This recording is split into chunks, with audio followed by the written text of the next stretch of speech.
देखिए यहाँ से हम लोग करते हैं बकिंघम पाई थ्योरम। ठीक है, ध्यान दीजिएगा। ये जो आप लोग पहले इंटरमीडिएट में एक मेथड पढ़ा करते थे, जिसमें क्या करते थे, जैसे कि आपको F is equal to M A prove करना है। ठीक है, तो F is equal to M A का मतलब है कि F, यहाँ पर F और M और A एक वेरिएबल। ठीक है, और ये सारे वेरिएबल्स जो भी है वो एक दूसरे पे कैसे डिपेंडेंट है। जैसे F है वो यहाँ पर क्या है, आपका डिपेंडेंट वेरिएबल है, और M और A क्या है, आपके इंडिपेंडेंट वेरिएबल। तो M और इसमें जो रिलेशनशिप क्या होना चाहिए, ठीक है, वो रिलेशनशिप क्या होना चाहिए, वो हम डिसाइड करते हैं through this Buckingham pi theorem. ठीक है, जैसे आप लोगों ने पहले देखा था E is equal to M C square होता है। ठीक है, तो E इज इक्वल टू अगर एम सी स्क्वायर है तो M और ये C स्क्वायर कैसे हो गया। तो इस तरह आप लोग इंटरमीडिएट में जब आप जो पढ़ते थे वहां पर क्या करते थे आप लोग, वहां पर E is equal to M C square को प्रूव करते थे, है ना। ऐसे बहुत सारे रिलेशनशिप है जहां पर आप उसको प्रूव किया करते थे, है ना, थ्रू डायमेंशनल एनालिसिस। ठीक है, तो यहाँ पर भी यही काम कर रहे हैं हम लोग कि यहाँ पर जैसे कि बहुत सारे वेरिएबल्स हैं, उनके बीच में रिलेशनशिप स्टेब्लिश कर रहे हैं। रिलेशनशिप का यहाँ पर मतलब हो गया, सपोज करिए हमारे पास number of variables A B C D E F G H है, और यहाँ पर जो ए है आपका, वो यहाँ पर डिपेंडेंट वेरिएबल सपोज करिए, और B C D E F ये सब क्या है, इंडिपेंडेंट वेरिएबल है। तो ये जो डिपेंडेंट इंडिपेंडेंट वेरिएबल के बीच में जो रिलेशनशिप होना चाहिए, है ना, तो वो क्या होना चाहिए, वो हम स्टेब्लिश करते हैं। तो जो ट्रेडिशनल मेथड होता था उसे हम लोग कहते थे रेलिंग मेथड। ठीक है, रेलिंग मेथड क्या है, देखिए यहाँ पर the railing method of a dimensional analysis, analysis becomes more laborious if the variable are more than the number of fundamental dimensions। ठीक है, इस चीज को यहाँ ध्यान दीजिएगा। अगर कभी ये चीज आ जाए कि variables are more than number of fundamental dimensions, इस लाइन को देखिए यहाँ पर। सपोज करिए आपके पास 3 वेरिएबल हैं। ठीक है, ओके, कोई बात नहीं, आप पुराने मेथड से आसानी सॉल्व कर लिया करते थे उसे, है ना। तो अगर नंबर ऑफ वेरिएबल 3 से ज्यादा हो जा रहे हैं, तो उसके लिए 5 6 7 8 हो जा रहे हैं, तो आपके 5 6 7 8 जो वेरिएबल्स हैं इनके बीच में रिलेशनशिप निकालना बहुत डिफिकल्ट हो जाएगा थ्रू ट्रेडिशनल मेथड्स। ठीक है, तो इस कंडीशन में यहां पर एक बकिंघम पाई थ्योरम है जो कि इस प्रॉब्लम को सॉल्व आउट करता है। ठीक है, तो ऐसी कोई भी कंडीशन जहां पर जो नंबर ऑफ वेरिएबल्स हैं वो उसकी फंडामेंटल डायमेंशन से ज्यादा हो जाए, वहां पर हम बकिंघम पाई थ्योरम का यूज करेंगे। ठीक है, अब ये फंडामेंटल डायमेंशन वैसे तो एम एल और टी होती है, लेकिन ये जो डायमेंशन है ये कम भी हो सकती है। सपोज करिए जितने भी आप वेरिएबल्स यूज कर रहे हैं उन सब में आपकी जो डायमेंशंस हैं वो सपोज करिए क्या हो जाए, मान लीजिए एम ना हो उसमें, तो आपकी फंडामेंटल डायमेंशन 2 ही बचेंगी। ठीक है, तो अब क्या होना चाहिए वहां पर, तो इसका मतलब यहाँ पर क्या है, यहाँ पर 2 से अगर ज्यादा हमें चेक करना होगा। ठीक है, 2 से हमें ज्यादा चेक करना होगा, और उस हिसाब से बकिंघम पाई थ्योरम का यूज कर लेंगे। इस चीज का ध्यान रखिएगा। खैर, this difficulty is overcome by using Buckingham pi theorem, सही है। विच स्टेट्स, वो क्या स्टेट करती है, क्या कहती है, देखिए सुनिएगा। If there are n variables, ठीक है, अगर कहीं पर n वेरिएबल्स हैं, वो डिपेंडेंट भी हो सकते हैं और इंडिपेंडेंट। मैंने बताया कि डिपेंडेंट वेरिएबल क्या होते हैं और इंडिपेंडेंट वेरिएबल्स क्या होते हैं। डिपेंडेंट वेरिएबल्स का मतलब क्या हो गया, F is equal to M A, तो एफ क्या है वहां पर, डिपेंडेंट वेरिएबल, एम ए क्या है, ये सब इंडिपेंडेंट वेरिएबल्स है। ठीक है, एफ डिपेंड कर रहा है, तो is a physical phenomena, and if these variables contains m fundamental dimensions, ये fundamental dimensions कहलाती है। तो n वेरिएबल कहलाता है और आपका जो m है वो फंडामेंटल डायमेंशंस कहलाता है। ठीक है, then these variables are arranged into n minus m dimensionless group, n minus m dimensionless group में उन्हें लिखा जाता है। ठीक है, n minus M dimensionless group में लिखा जाता है। अब समझिएगा, हमें n की वैल्यू निकाल लेनी है, ठीक है, और हमें निकाल लेनी है m की वैल्यू। जो n है वो वेरिएबल्स है, m है आपकी फंडामेंटल डायमेंशन। ठीक है, और अगर n माइनस m कर दें तो हमारा यहाँ पर पाई टर्म निकल के आ जाता है। इसे बकिंगम पाई कहते हैं ना, इसी जो पाई थ्योरम, पाई मतलब क्या हो गया, this is basically a pi term over here, right. तो ये जो पाई टर्म है आपका, यही हमें डिटरमाइन करना है n माइनस m से। अब सपोज करिए आपकी जो n माइनस m की कुछ वैल्यू आई है, ठीक है। तो चलो इसको पहले समझते हैं नीचे क्या दिया गया है। नीचे उन्होंने समझाया कि late x1 x2 x3 up to xn, ये आपका इतने वेरिएबल्स इन्वॉल्व है, ठीक है। जब उसके लिए ये नंबर ऑफ वेरिएबल्स है, ठीक है। अब यहाँ पर हमें बताना होगा कि हमें पता चल जाएगा जिस टर्म में फॉर्मूला पूछे आपसे, इसका मतलब है जैसे f is equal to ma पूछ रहा है तो f यहाँ पर आपका डिपेंडेंट वेरिएबल कहलाएगा। ऐसे ही जो क्वेश्चन है पूछे कि सारे वेरिएबल इसके टर्म में निकालिए, इसका मतलब है कि वहां पर वो इसका डिपेंडेंट वेरिएबल कहलाएगा। तो इसका मतलब सपोज करिए यहाँ पर जो x1 है वो आपका डिपेंडेंट वेरिएबल है और रिमेनिंग x2 से xn तक आपके इंडिपेंडेंट वेरिएबल्स हैं, ठीक है। ऑन विच x1 डिपेंड, जिसपे x1 डिपेंड करता है, ठीक है। तो इसका मतलब मैथमेटिकली हम इसको क्या लिख सकते हैं, मैथमेटिकली हम लोग लिख सकते हैं कि जो x1 है वो बेसिकली फंक्शन है आपका x2 x3 up to xn तक, ठीक है। जितने भी हैं x6 है x7 है x8 है व्हाटएवर जितने भी हैं उन सभी का ये फंक्शन कहलाएगा, राइट। चलिए अब देखिए यहाँ पर इतना हमें ध्यान दे लेना है, ठीक है। इसके बाद जो हमें फोकस करना है वो यहाँ फोकस करना है, बकिंगम पाई थ्योरम में पाई टर्म्स क्या होते हैं। तो पाई टर्म्स बेसिकली होते क्या है, ये बेसिकली क्या है, ये नंबर ऑफ डायमेंशनलेस ग्रुप्स हैं, इन्हें पाई टर्म कहा जाता है। नंबर ऑफ डायमेंशनलेस ग्रुप जिन्हें हम लोग पाई टर्म कहते हैं, ठीक है।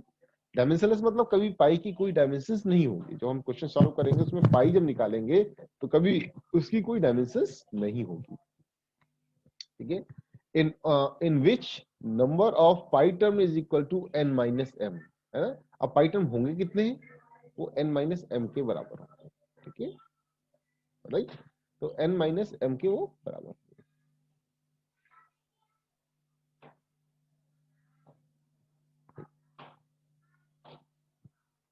अब सपोज करिए कि आपके n माइनस एम जो निकल के आया वो 5 निकल के आया, तो इसका मतलब है कि हमें लिखना कैसे होगा कि f पाई 1 पाई 2 पाई 3 कहां तक, पाई n माइनस एम तक। भाई n माइनस एम ही तो आपकी क्या है, यही तो हमारे यही तो हमारे नंबर ऑफ पाई टर्म होंगे, ठीक है। n माइनस एम, तो n माइनस एम तक हमारा पाई चलता जाएगा इज इक्वल टू 0। हम इसको इस तरह भी लिख सकते हैं, ठीक है। दो इक्वेशन मिली हमको, कैसे, x1 is the function of x2 x3 f2 xn xn and f is bracket में पाई 1 पाई 2 और कहां तक, पाई n माइनस एम तक इज इक्वल टू 0, ठीक है। तो ये आपको मिल गया, that is the pi term and that is the dependent and independent variables term. Pi terms आपके n माइनस एम से आते हैं, इस चीज को जरूर याद रखिएगा, ठीक है। ये चीज, जो ये चीज दी गई है इसको आपको याद जरूर रखना है। चलो खैर, अभी न्यूमेरिकल करोगे तो अपने आप समझ में आ जाएगा ये सब चीजें। आगे पढ़ते हैं। Each pi terms is dimensionless, बताया मैंने पहले भी, ये डायमेंशनलेस होता है and is independent of the system, है, ये सिस्टम पे इंडिपेंडेंट होता है। इंडिपेंडेंट होने का मतलब क्या है कि डिवीजन और multiplication bye a constant does not change the character of pi term. मतलब अगर मैं किसी कांस्टेंट से उसको डिवीजन भी कर दूं, कोई मल्टीप्लिकेशन भी कर दूं, इससे पाई टर्म का कोई भी चेंज, कैरेक्टर में चेंजेस नहीं आता है, ठीक है। Each pi term contains m plus 1 variable, ये बड़ा इंपॉर्टेंट है। जैसे कि आप कहा जाएगा कि ईच जो पाई टर्म है वो m प्लस 1 वेरिएबल्स उसमें होते हैं। इसका क्या मतलब हो गया, इसका मतलब हो गया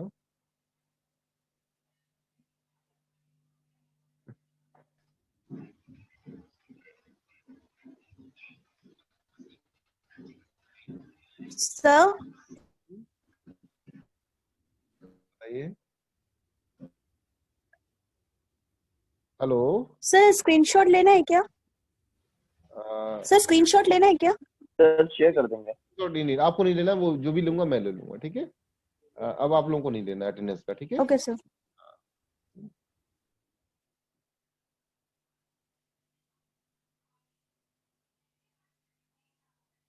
it has to be managed by faculty only, right? Okay, तो मैंने कहा आपको m+n वेरिएबल, इसका मतलब क्या हो गया? इसका मतलब हो गया, आपको यहां समझा देता हूँ इस चीज को। सपोज करिए आपसे कह दिया जाए कि पाई जो है, आपसे कह दिया आपका n पता चल गया, मान लीजिए 6, और m पता चल गया आपको 3, ठीक है? आपको पाई टर्म क्या निकल के आ जाएगा, मतलब n-m पाई टर्म हो जाएंगे, ठीक है? इसका मतलब ये कितना हो जाएगा, 6 - 3, इसका मतलब ये हो जाएगा 3 यहाँ पर, ठीक है? इसका मतलब है हम इसको कैसे लिख सकते हैं, हम इसको लिख सकते हैं a function pi 1, pi 2 and pi 3, ठीक है? 3 निकल गया है ना मैंने सब, और इज इक्वल टू 0। अब इसमें हमें देखना होगा कि हमें निकालना क्या होता है। हमें निकालना है कि जो जैसे f is equal to M A है, मैं इस एग्जाम्पल के थ्रू आपको बताना चाह रहा हूँ हर एक चीज। तो f यहाँ पर डिपेंडेंट वेरिएबल, तो अब ये चेक करना होगा कि f किस में आ रहा है। f पाई 1 में आ रहा है, पाई 2 में आ रहा है, पाई 3 में आ रहा है, ठीक है? तो हम इसको क्या लिख सकते हैं, सपोज करिए f जो आ रहा है वो पाई 2 में आ रहा है, तो हम इसको और क्या लिखेंगे फिर डिपेंडेंट वेरिएबल के टर्म में, कि पाई 2 इज द फंक्शन, फंक्शन को यहाँ पर पाई से रिप्रेजेंट करते हैं ना, यहाँ पर फंक्शन को हम लोग पाई से रिप्रेजेंट करते हैं। वेरी इज इरेजर, ओके, आपकी बुक में भी यही मिलेगा, है ना? तो मैं इस बुक के ही नोमेनक्लेचर को कॉपी कर लेता हूँ। दिस इज पाई 1 और पाई 2, है ना? इस तरह हम लोग इसको लिखेंगे, ठीक है? I am sorry, pi 3, this is pi 3, okay? तो पाई 2 is the function of pi 1 and pi 3। अब आपको मैंने बताया कि सपोज करिए पहले आपको पाई 1 और पाई 2 और पाई 3 की वैल्यू को निकालना होगा, ठीक है? इस चीज को ध्यान रखिएगा। अब पाई 1 निकलेगा कैसे? तो इसका मतलब क्या होगा, पाई 1 हमेशा जो हमने अभी आपको बताया है, लुक एट दिस, कि जो पाई 1 होगा हमारा, वो क्या है, m+1 वेरिएबल्स उसमें होंगे, ठीक है? m+1 variable. m क्या होता है? m पहले मैं बता चुका हूं कि m is the number of fundamental dimension. m यहाँ पर फंडामेंटल डायमेंशंस नहीं, नंबर ऑफ फंडामेंटल डायमेंशन है। मतलब नंबर मतलब यहाँ पर कि 1 2 और जो भी क्वांटिटी में, ठीक है? तो जितनी फंडामेंटल डायमेंशन हो उतना ही आपके यहाँ पर m हो जाएगा। और +1 का मतलब क्या हो गया, ठीक है? +1 का इसका यहाँ पर क्या मतलब है, लुक एट दिस, यहाँ +1 का मतलब हो गया कि सपोज करिए यहाँ पर जो n इज इक्वल टू 6 था, वो क्या है, x1, x2, x3, ये वेरिएबल्स है, ठीक है? x4, x5 एंड x6, 6 तक हो गए, ठीक है? इसकी फंडामेंटल डायमेंशन सपोज करिए 3 है, तो n-1 इज इक्वल टू 3 आ जाएगा। अब हमें डिसाइड करना होगा, ये हो रहा है कि हमारे पास m तो 3 मिल गया, इसका मतलब क्या है कि यहाँ पर 3 जो चीजें होंगी, यहाँ पर इसको पाई टर्म को m+1 में लिखना है। मैं ऊपर लिख देता हूँ, इसको m+1 के फॉर्म में लिखना है। तो m यहाँ पर क्या हो जाएगा, m जो होगा वो यहीं से कुछ चीजें उठ के यहाँ पर आ जाएंगी, और वो तीनों में रिपीट करेंगे, यानी पाई 1 में भी रिपीट करेंगे, पाई 2 में भी रिपीट करेंगे, और पाई 3 में भी रिपीट करेंगे। सपोज करिए हमने एक उठा लिया x2, एक उठा लिया हमने मान लिया x4, और एक उठा लिया हमने x6।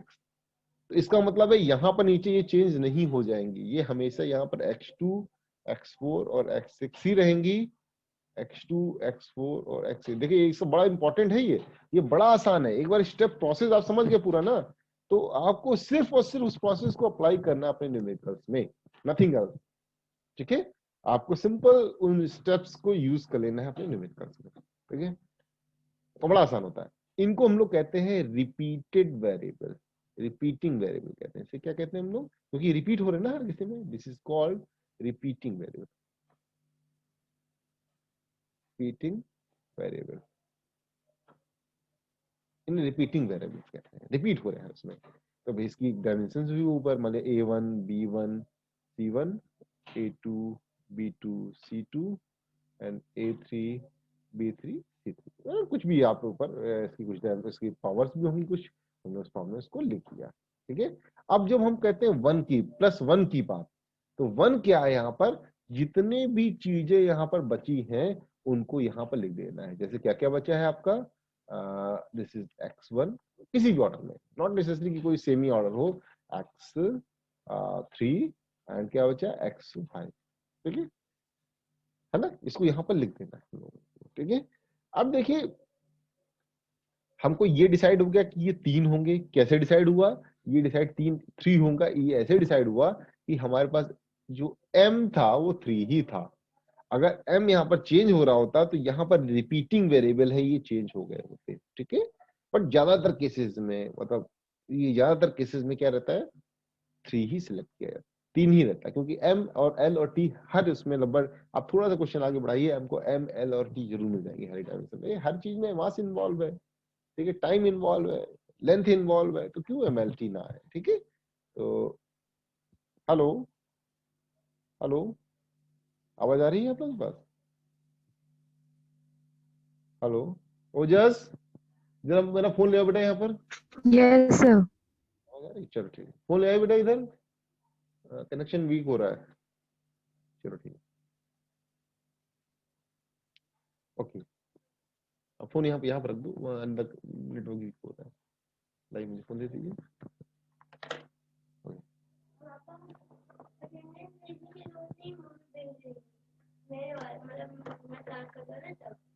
ठीक ठीक ठीक, ठीक, ओके, है ना। ये आप समझ गए होंगे यहाँ पर पूरा प्रोसेस। अब देखो यहाँ पर एक चीज और जाननी है आपको कि ये रिपीटिंग वेरिएबल्स कैसे सेलेक्ट किए जाते हैं, है ना भाई। आप मान लिया x1 को x2 को सेलेक्ट कर रहे हैं तो क्यों कर रहे हैं, x4 को सेलेक्ट कर रहे हैं तो कैसे करेंगे, इसको पैटर्न तो होना चाहिए, तभी पता चल पाएगा कि ये सेलेक्ट कैसे हो रहे हैं। तो रिपीटिंग वेरिएबल्स को सेलेक्ट करने का अपना एक तरीका होता है, ठीक है। बाकी तो आप ये x1 x3 जो बचेंगे उनको लिख दोगे। पाई 1 और पाई 2 ये तो डायमेंशनलेस टर्म है, इसकी कोई डायमेंशन नहीं रहेगी। इसका मतलब यहाँ पर ये हमेशा m0 l0 एंड t0 रहेगा, है ना, ध्यान रखिएगा इस चीज को, ठीक है। m0 l0 t0 रहेंगे तो इसमें कोई प्रॉब्लम नहीं है। इसकी डायमेंशन हम निकाल लेंगे, इसकी डायमेंशन निकाल लेंगे, ये निकाल लेंगे, और ये जो बच्चे हैं वो निकाल लेंगे। लेकिन प्रॉब्लम ये है कि how we are selecting the repeating variables, that is the important term. चलो इसको देखते हैं कैसे सेलेक्ट करते हैं हम लोग। ओके दिस, यहाँ पर देखिए, तो आगे मैं यहाँ पर था इस ऑल्सो का, है ना, इसको क्या कहते हैं हम लोग, रिपीटिंग वेरिएबल्स भी कहते हैं, जो भी आपको मैं बता रहा था। Let in the above case x2 x3 and x4 are the repeating variable. इन्होंने x1 x2 x3 x4 को सेलेक्ट कर लिया, and if the fundamental dimensions is 3 then each pi term is written as, तो कैसे लिखा जाता है देखिए यहाँ पर, पाई टर्म को कैसे लिख सकते हैं, ऐसे लिखेंगे, ये तो मैं बता रहा था आपको अभी, है ना। पाई 1 इज इक्वल टू ऐसे, पाई 2 इज इक्वल टू ऐसे ना। तो 3 जो है ये रिपीटिंग वेरिएबल है, देखो ये चेंज नहीं हो रहे हैं। ये कैसे हो रहे हैं, देखो x2 x2 x3 x3 x4 x4, these are repeating variables, alright. यहाँ पर a1 b1 और c1, a2 b2 and c2, ये जो है आपका बेसिकली ये क्या है, ये 2 के वजह से यहाँ पर 2 2 हो गया, बट इसकी पावर से बेसिकली a है ना। a मतलब आपका सिंपल a चेंज नहीं हो रहा, b चेंज नहीं हो रहा, c चेंज नहीं हो रहा, ठीक है। ओके, नाउ हमें सब सेलेक्ट करना था, जैसे हमने ये बताया है कि अभी ये थोड़ी देर पहले बताया ना, पाई जैसे जिसमें डिपेंडेंट वेरिएबल हो उसको टर्म में, दूसरे टर्म में ऐसे लिखा जाता है, पाई इज द फंक्शन, पाई मतलब यहाँ पर फंक्शन का यूज किया जा रहा है, function of pi 2 and pi 3, ठीक है। तो पाई पाई के बीच में जब फंक्शन, क्योंकि ये कांस्टेंट टर्मिनोलॉजी है, उसके बीच में फंक्शन को हम लोग फाई से रिप्रेजेंट यहाँ पर कर रहे हैं, है ना। ये कोई बहुत अलग स्पेसिफिक रीजन नहीं है मुझे, बट जहां तक मुझे आइडिया है, but we can select F phi, जो भी फंक्शन है उसको टर्म को हम लोग फाइव से रिप्रेजेंट कर सकते हैं, उसको हम लोग किसी और टर्म से भी रिप्रेजेंट कर सकते हैं, ये कोई इतना बहुत मैंडेटरी नहीं है। हमने यहाँ पर सो फाइव से रिप्रेजेंट करते हैं, बट आपको जो सबसे इंपॉर्टेंट टास्क है कि सिलेक्ट करना कि रिपीटिंग वेरिएबल्स क्या, कैसे सेलेक्ट किए जाते हैं, ये आपका टास्क हो जाता है। तो इसको समझते हैं। तो लिखा हुआ method of selecting repeating variables, ध्यान दीजिएगा, ठीक है। The number of repeating variables are equal to number of fundamental dimensions of the problem। ये मैं पहले बता चुका हूँ कि जो रिपीटिंग वेरिएबल होंगी उनकी क्वांटिटी क्या होगी, डिपेंड करेगा वो नंबर ऑफ फंडामेंटल डायमेंशंस पर। तो नंबर ऑफ फंडामेंटल डायमेंशंस मतलब एम एल और टी, उनकी बात हो रही है, उतने ही रिपीटिंग वेरिएबल हम सेलेक्ट करेंगे। तो एम एल टी सब में आ रहा है, मतलब किसी एक में नहीं, सबको मिला के, जैसे जितनी भी आपकी वहां पर वेरिएबल्स हैं, उनमें कहीं भी अगर m यूज हो गया तो इसका मतलब m आ गया, कहीं भी l यूज हो गया तो l आ गया, t कहीं भी यूज हो गया तो t भी आ गया। इसका मतलब यहाँ पर ये हमें यूज कर लेना है, ठीक है। Okay, the choice of repeating variable if governed by the following consideration। पहला क्या है, as far as possible, देखना है रिपीटिंग वेरिएबल कैसे सेलेक्ट करें। as far as possible dependent variable should not selecting as a repeated variable, that is very important point, look at this, dependent variables should not be selected as repeated variable। Dependent variable को कभी भी repeating variable हमको select नहीं करना है ना। तो dependent variable मतलब क्या, f इक्वल टू m में f है, वो डिपेंडेंट वेरिएबल है, वो कभी भी रिपीटिंग वेरिएबल नहीं होगा, ठीक है, ये ध्यान देना आपको, ठीक है। दूसरा क्या है यहाँ पर, repeating variable should be chosen in such a way that one variable contains geometric property, that one variable contains geometric properties and other variables contain fluid and flow property and third variable क्या contains flow property। अब इसको ध्यान देना है आपको कि जो आपके वेरिएबल्स होता है वो किससे सेलेक्ट किए जाएंगे। पहला है आपका ज्योमेट्रिक प्रॉपर्टी। मैं आपसे कहूँ ज्योमेट्रिक प्रॉपर्टी क्या होता है, तो आप जब भी कभी ऑब्जेक्ट को देखते हैं, सपोज करिए वो आपका एक कह सकते हैं स्क्वायर शेप में, तो आपको क्या मिलेगा, लेंथ विड्थ मिलेगी। अगर कोई सर्कुलर रॉड है तो उसमें क्या मिलेगी ज्योमेट्रिक प्रॉपर्टी, डायमीटर मिलेगा, उसका लेंथ मिलेगी उसकी, ठीक है। इसी तरह कोई चीज बहुत ऊंची बनी है उसकी हाइट मिलेगी उसमें, ठीक है। तो ये सारी ज्योमेट्रिक प्रॉपर्टी होती है जो इसकी डायमेंशंस को रिप्रेजेंट करती हैं, वो ज्योमेट्रिक प्रॉपर्टी कहलाती हैं। एंड दिस ज्योमेट्री प्रॉपर्टी से पहला रिपीटिंग वेरिएबल आना चाहिए, लेंथ डायमीटर हो सकता है, हाइट हो सकती है, ये चीज आपको ध्यान देनी है। दूसरा रिपीटिंग वेरिएबल आएगा फ्लो प्रॉपर्टी से। फ्लो प्रॉपर्टी क्या होती है, जैसे वेलोसिटी, एक्सेलरेशन। प्रॉपर्टी क्या है आपकी, वेलोसिटी एंड एक्सेलरेशन, है ना, ये आपकी प्रॉपर्टी। और क्या हो सकती है, स्पीड हो सकती है, एन जो आप यूज करते हो, है ना, ये सब क्या है, ये सब फ्लो प्रॉपर्टीज है आपकी, ठीक है। ओके, तीसरा वेरिएबल है that is very very important, that comes from the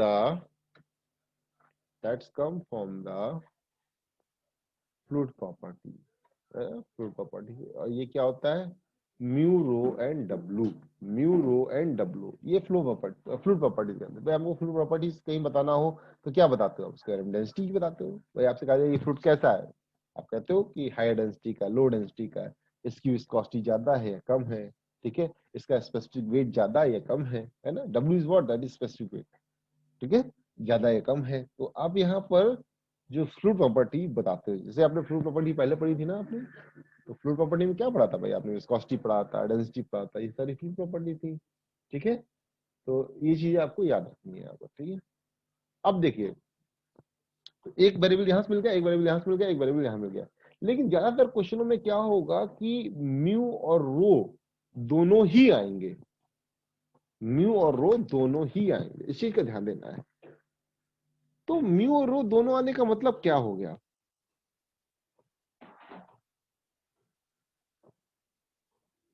Zeeshan Siddiqui, Zeeshan Siddiqui सामने आइए, Zeeshan Siddiqui. Yes sir. Late क्यों क्लास ज्वाइन कर रहे हो सर वो लेट हो गए थोड़ा। लेट हो गए, थोड़ा का क्या मतलब भाई, हाँ? सर गए थे काम से ना, थोड़ा काम था ना, तो बोली मम्मी चले जाओ। नो दैट इज, ये एक्सक्यूज नहीं चलेगा, वेरी बैड। सर आज ही हुआ है ऐसा। ये आज हुआ है ऐसा, ओके, बट ये एक्चुअली ठीक नहीं है, ठीक है। ठीक है। एक्सप्लेन करिए, ठीक है, जो भी काम आपको करना है दिन भर आपके पास पड़ा हुआ है, उसमें आप कीजिए। ठीक है। तो यहाँ पर आपका देख रहे हैं आप लोग कि यहाँ पर आपको पता चल रहा है कि रिपीटिंग वेरिएबल्स में म्यू और रो एक ऐसा है जो आपको थोड़ा सा फंसाएगा। तो उसमें कब म्यू लेना है, कब रो लेना है, ये आपको डिसाइड करना है। तो जैसे आपने कहा जाए कि कभी जैसे आपको मैं एक केस ले लूं, वो केस क्या हो सकता है, सपोज करिए बीरिंग ले लेता हूं मैं, ठीक है। आप लोगों ने बचपन में क्या किया होगा कि बचपन में क्या मतलब बड़ों में भी, अभी आप साइकिल चलाते हैं और साइकिल में कभी कभी देखा होगा वहां पर जो बीरिंग होती है ना, जिसपे आपका जो व्हील होता है वो रोल करता है, ठीक है, उसमें बीरिंग होती है। एंड बीरिंग जो होती है उसमें देखोगा आपने बॉल छोटी छोटी डाल देते हैं ना, स्टील बॉल्स होती हैं वो, और उसके बीच में क्या करते हैं वो वहां पर ग्रीस लगा देता है, ठीक है, लगाता है ना ग्रीस। तो वो ग्रीस क्यों लगाता है वहां पर, वो इसलिए लगाता है सो दैट वहां पर कोई फ्रिक्शन क्रिएट ना हो, स्मूथ हो ऑपरेशन, ठीक है। इसका मतलब क्या हो गया कि वो वहां पर फ्रिक्शन को रिड्यूस करने के लिए लगाता है। लेकिन क्या ग्रीस जो यूज कर रही है ऐसी कंडीशन में, वो आपके लो विस्कोसिटी की हाई विस्कोसिटी है ना, वो जो फ्लूइड कैसा है, वो बेसिकली हायर विस्कोसिटी का फ्लूइड है, ठीक है। वहां पर हम लोग विस्कोसिटी की बातें करते हैं, तो जहां पर भी कोई ऐसा फ्लूइड ले लिया जाए जिसकी विस्कोसिटी ज्यादा है, तो उस केस में हम लोग म्यू को सेलेक्ट कर लेंगे, तो जो वो डोमिनेट कर रही है वहां पर, ठीक है। वैसे सपोज कर लीजिए किसी पाइप में वाटर फ्लो कर रहा है, तो वाटर की हम विस्कोसिटी की बात नहीं करते, वाटर की क्या बात करते हैं, हम लोग डेंसिटी की बात करते हैं, है ना, ठीक है।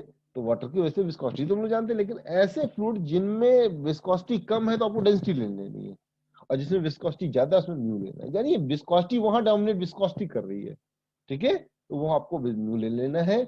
जहां पर विस्कोसिटी डोमिनेट नहीं कर रही है वहां पर आपको रो लेना है, density of the fluid, simple बात हो जाएगी, ठीक है। तो ये पॉइंट आपको याद रखना है, ठीक है। कि जैसे एयर की बात की जा रही है, एयर कहीं फ्लो हो रही है, वहां पर आपने इक्वेशन बकीम को यूज करना चाहा, दैट मीन उसका क्या हो गया कि वहां पर जो है एयर है उसकी डेंसिटी जो है वो उसमें डोमिनेट कर रही है एक तरह से, ठीक है, ठीक है। वहां पर विस्कोसिटी का टर्मिनोलॉजी यूज नहीं किया जाएगा, ठीक है। तो एयर हैज लेस डेंसिटी ऐसे ही कहते हैं ना हम लोग, तो इसका मतलब वहां पर डेंसिटी को हम लोग कंसीडर करेंगे, ओके। अगला पॉइंट देखते हैं हम लोग। तो म्यू और रो में आप लोगों को कंफर्म हो गया होगा। अगला पढ़ते हैं, the repeating variable selected should not be from one dimensionless group. Selected should not be one dimensionless group, इसका मतलब क्या हो गया कि जैसे आपने कह दिया कि लेंथ एक ले लिया पहला, दूसरा आपने क्या किया, वेलोसिटी ले लिया, और तीसरा आइसोलेशन ले लिया, रिपीटिंग वेरिएबल, गलत हो जाएगा। ये एक ग्रुप से नहीं होना चाहिए, फ्लो प्रॉपर्टी से वो तीनों नहीं आने चाहिए, प्रॉपर्टी से सिर्फ एक ही आना चाहिए, है रिपीटिंग वेरिएबल, इसको ध्यान देना आप लोगों को, ठीक है। नेक्स्ट क्या है, the repeating variable together must have the same number of fundamental dimensions. जितनी फंडामेंटल डायमेंशंस क्या है उतने ही वहां पर रिपीटिंग वेरिएबल होना चाहिए, ठीक है, उतने ही रिपीटिंग वेरिएबल होना चाहिए, मैं आपको पहले बता चुका हूं। लास्ट है, no two repeating variables should have the same dimensions. दो रिपीटिंग वेरिएबल्स की सेम डायमेंशंस नहीं होनी चाहिए, है ना। तो आपने देखा होगा कि अगर मैं एक से चुनता नहीं हूं, जैसे कि मान लीजिए ज्योमेट्री पैरामीटर से एक को दोनों को नहीं चुनना हो, तो उसकी डायमेंशन सेम हो ही नहीं सकती अगर मैं तीनों को अलग अलग करता हूँ। तो उसके लिए लेंथ लेता हूँ, इससे वेलोसिटी लेता हूँ, इसमें आपका कोई भी इस तरह का फोर्स ले लेता हूँ, है ना, फ्लूइड प्रॉपर्टी उनको ले लेता हूँ, तो इसका मतलब वहां पर जो आपका लेंथ होगा, वेलोसिटी होगा और डेंसिटी होगा, उन तीनों की डायमेंशन ऑलवेज अलग रहेंगी ही, ठीक है। तो वो तभी गलती होगी जब आप क्या करोगे, सेम ग्रुप से इसको सेलेक्ट कर लोगे, ठीक है। तो इसका मतलब वहां पर रिपीटिंग वेरिएबल वहां पर योगेंद्र द्विवेदी, योगेंद्र योगेंद्र सामने आइए,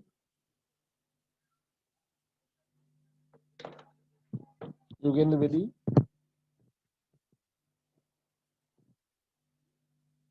योगेंद्र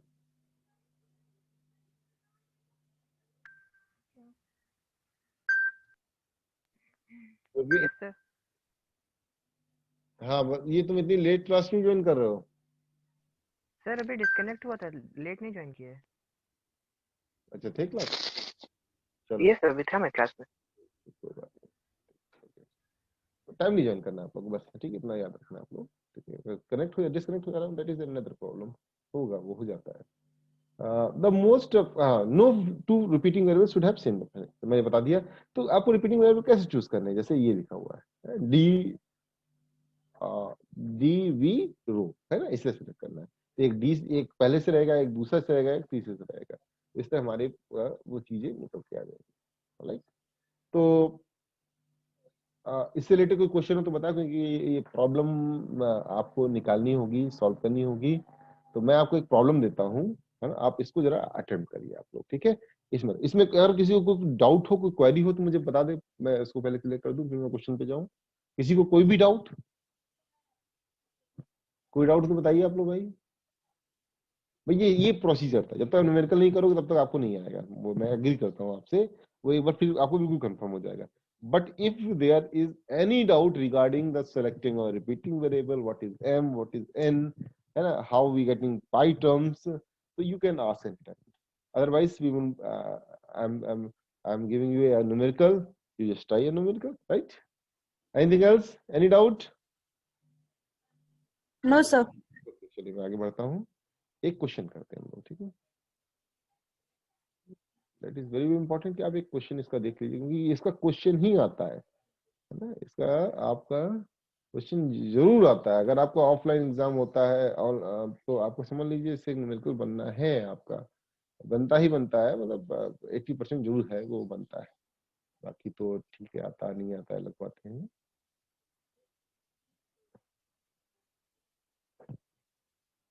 ध्यान रखना, जहां पर नंबर ऑफ डायमेंशंस बहुत ज्यादा है वहीं इसका यूटिलाइजेशन है, नंबर ऑफ सॉरी वेरिएबल्स बहुत ज्यादा है वहीं इसका यूटिलाइजेशन है। बाकी तो और भी मेथड से इसको सॉल्व किया जा सकता है, ठीक है। तो एक क्वेश्चन मैं दे रहा हूँ, इस क्वेश्चन को आप लोगों को अटेम्प्ट करना है।